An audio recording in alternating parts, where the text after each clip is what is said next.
and that is the command of our Lord. Okay? Makilala ko po muna yung aking may bahay. Baka sabihin nyo, nagsisinungaling si Brother Ramel. Ayun po siya, si Malu. Ayan. Mamukha siya talaga ni Aunt Curtis.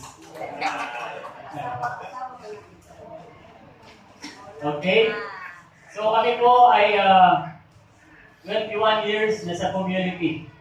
We graduated back 1995, July 22. Alam na lang po ako. July 22, 1995, doon po sa San Pedro Bautista. I always remember yung date na yon because truly, God is a wholesome God and a loving God. Doon po kami tinawag that time. Kami po ay tinawag sa pamamagitan ng isang bata na may pagkukulang pag-iisip. Wala pong nag-imbita sa amin. No? Ginamit ng Diyos itong bata ito upang kami ay bigyan ng imposit. At wala pong nag-follow up sa amin. Brad, sis, CLP na sa Sabado.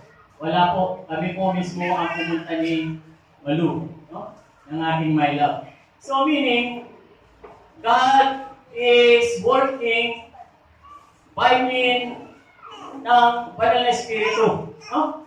Even though hindi katauhan ng Diyos ang dumating sa amin, gumamit siya isang bata na mayroong pagkukulang ng isipan at kami ay naging bahagi nitong community na ito. And this coming June, we will celebrate our 35th anniversary.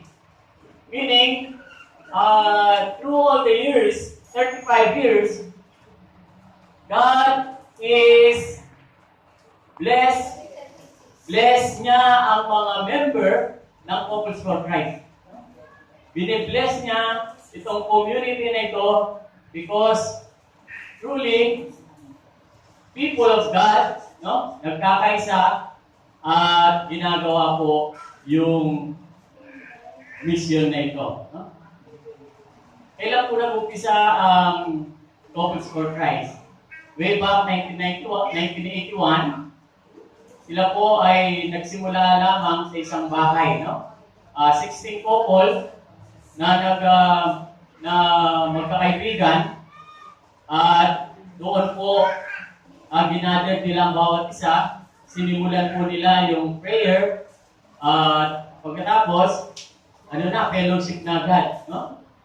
Wala po talagang yung ganitong ginagawa, yung mga session ng mga talk, no? A series of talk, wala po nun. Basta nag-gather lang po sila, and then pray, short prayer, and then fellowship na. Meaning, brothers and sisters, if we look at way back 1981, there is already the Holy Spirit, no, working with them. Until now, nandito po, no? Ngayon po, ang community ng Couples for Christ, ang membership niya, more than 1 million individual. No? Yung ating Singles for Christ, Youth for Christ, Handmaids of the Lord, Servants of the Lord, and yung po ating mga iba pang members. No? Paano po nagsimula ito? Okay? Ang ating pong vision ay ang Church of the Poor, Church of the Home, and Church of the Poor. No? At dito po nagsimula ang ministry niya. No? Kids for Christ, Youth for Christ, Handmaids of the Lord, Servants of the Lord, at saka po yung mag-asawahan. Meaning, tinatawag po natin itong community na ito ay from womb to tomb. No? Pinagbubuntis pa lamang siya, ay member na siya ng community hanggang sa huling hininga niya. No? So, kaya ang inyo pong mga anak, kailangan dalhin niyo po dito pag kayo ay nakagraduate na. No? Ano pa? Ang ating pong mission ay, alam po nila, no? Babanggitin ni, lalo-lalo na si Brother Ronald. Alam niya yan. Ano nga bang mission natin, Brad? Ha? Sabi ko na, alam niya yun. Alam niya, naiyalam ko siya o nabigla lang po siya. No? So, lahat po ng ating member ay alam. Lalo-lalo na ang yung team head. Ano nga ba yun, Brother Aten? Yung ating mission? Absent. Okay. Yung handmaids daw. Nagpo-volunteer. Ano daw? Ayaw ba yung mission ninyo?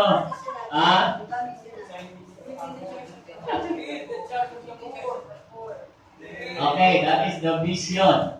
Ang ating mission, families in the Holy Spirit, renewing the face of the earth. No? Kung isa-isayin po natin yon, family, no? Nagsimula sa isa-isang pamilya na kung saan dito nagsisimula ang lahat.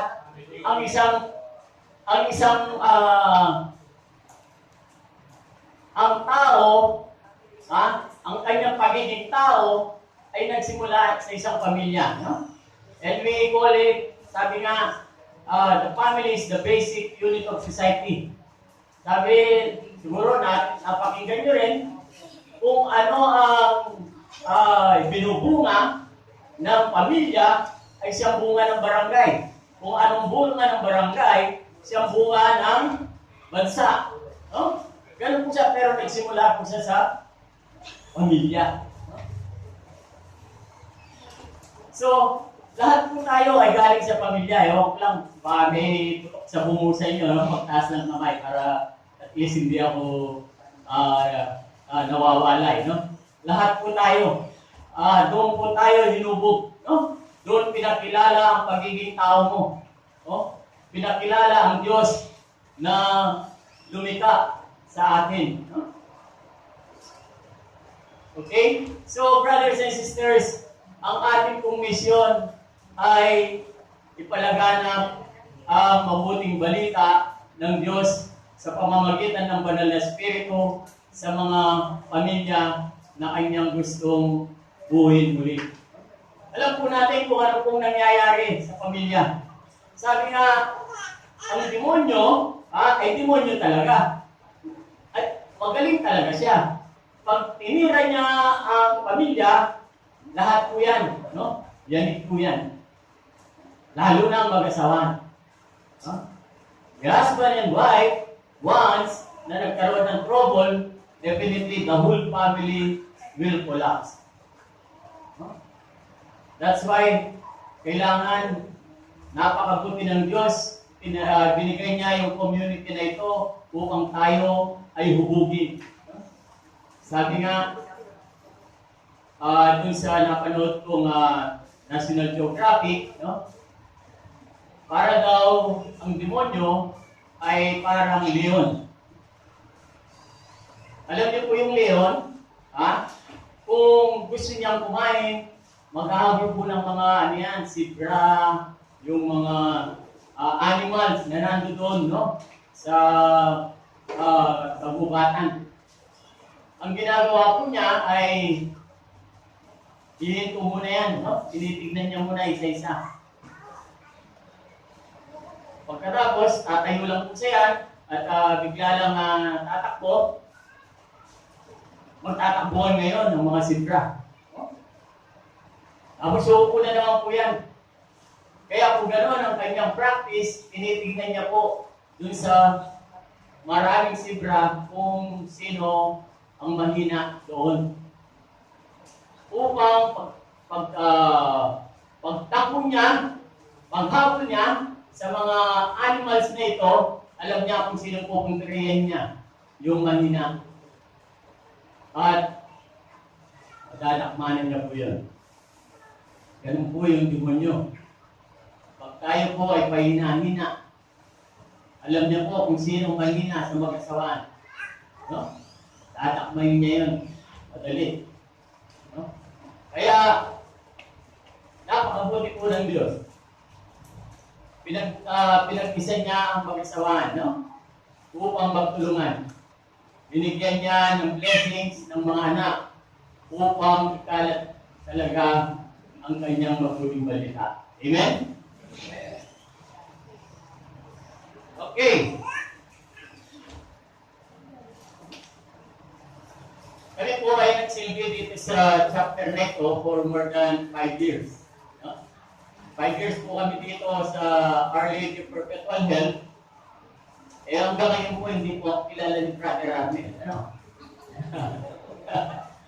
Sabi ko, pinapapirman niyo ako ng ang tawag ko? Yung kursit. Kailangan kilala niyo na ako. Tatlong araw lang daw kami nagkasama. Okay. So, meaning, kailangan talaga dito sa community nito nagkakakilanlan. No? Ultimong mga anak, birthday ng anak, apo. No? Doon kilala ko yung, yan, si Brother Ronald. Ha? Kilala ko yan. Tsaka masawa niya si Sister Lirio. At ang kanilang anak, si Gabi. No? Ang birthday ni Gabi ay March. Ay, January. Yung anak sa labas mo yung brand. Hindi sila kilala. Okay. So, January, sabi ko na nga eh.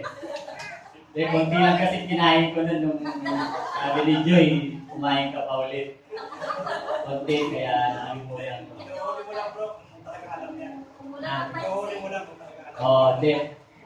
Kung ano naman siya, yung sabi ko, yung pala yung anak sa labas mo. Anyway, joke lang po yan. Ha? At mga kapatid, tayo po ay maging magalak, no? Dahil sa bawat sulok nitong bahagi ng Cubao, tayo ay pinagtagpo-tagpo ng Diyos. Amen? Kami po ay galing pa ng Antipolo. Pero dito ako dinala para mag-serve. No? There is a purpose. No? Tinitignan ko lagi yon. At bakit kayo tinawag ng Diyos dito? Ang dami-daming community. Nandiyan ang simbahan. Pero dito kayo din tinalaga. Meaning, there is a great purpose beyond your calling. No? Ang pagtawag sa inyo ng Diyos. Kaya naman, kailangan buhayin muli natin ang espiritu na nasa sa atin. Alamin natin yung purpose na yun. Alam niyo mga kapatid, ganyan din po ako noon. No? Na kaming dalawa ni Mrs. Dahil wala pong nag-invite po sa amin, doon lang po kami lagi sa sulok, tahimik. Hindi ko akalain na darating ang panahon ay tatayo sa inyo upang magbigay ng panayam, no? Tungkol sa Diyos. Tungkol sa kabutihan at ang pagmamahal ng Diyos. Tahimik lang po talaga ako noon. No? At mahihayin talaga. And now I know God has a purpose in me. No? Binigyan ko kami pagkakataon ni Malu na makapag-mission sa Mindanao.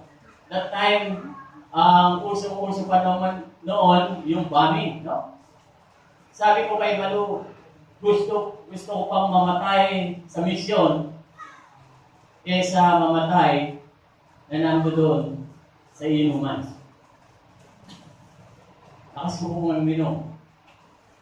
Kung maintindihan, ay malakas po ang aking kita noon, no? Ang paano ko kumita, madaling pera ang aking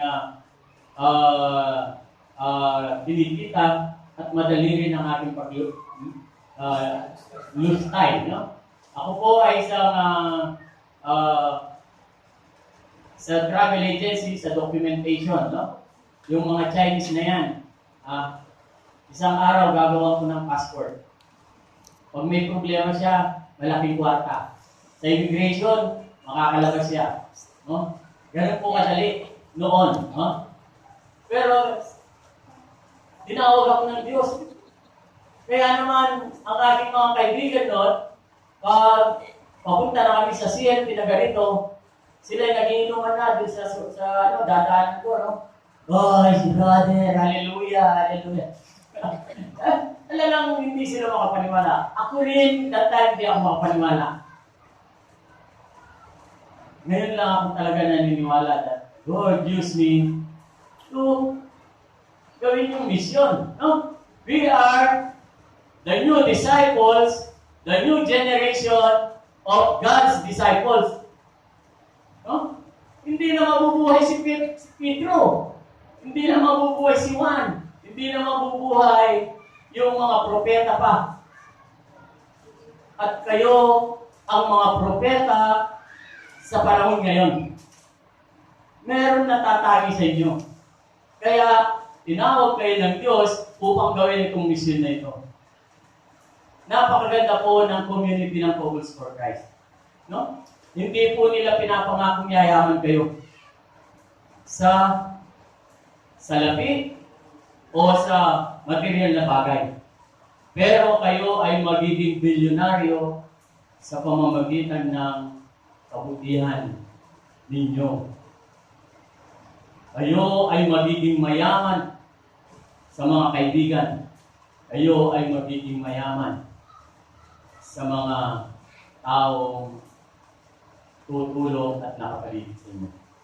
Kami po ay nandito kami sa community ng Focus for Christ. Even though we are leader, nakakaramdam pa rin po kami, no, ng mga struggle